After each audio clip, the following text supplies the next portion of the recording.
Hello and welcome everyone. It is time to enter the Kumite. Remember, this is not a sport. You don't play fight. Okay guys, we have Sean Strickland coming up against Alex Pereira at UFC 276. Is it just me, or does it feel like this is a tailor-made matchup for Pereira to break into the top 5? They're definitely trying to set up the super fight between Alex Pereira and Israel Adesanya.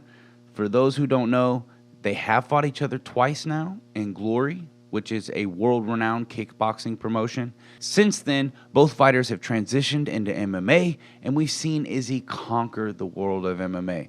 Can Alex Pereira do that? And will he follow Izzy into MMA and beat him there as well? I guess we'll find out. Sean Strickland is the perfect person for Pereira to fight because he's earned his way to the top 5 with really crisp boxing and no fucks to give. He is as game as they come, and he's probably a little crazy. So crazy, in fact, that he'll likely be willing to stand with Alex Pereira.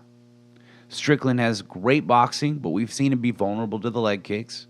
He gets caught up in boxing and will come forward with a good old Philly shell and get his legs kicked at range. Alex Pereira is a guy that will destroy your legs with those kicks, and he fights very long.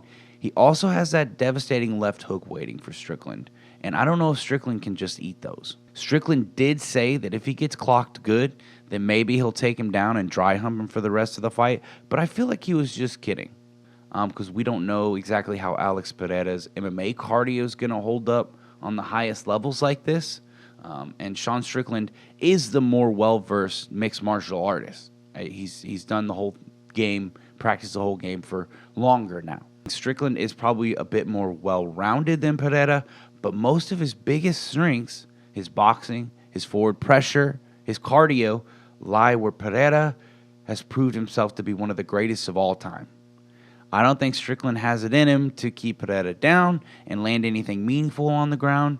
So he might get the takedown in a scramble, but I do see Pereira working his way back to the feet, getting the underhooks in clinch, and breaking away. He'll also be really dangerous during these clinch exchanges. His elbows in close, and his left hook are just such a big threat.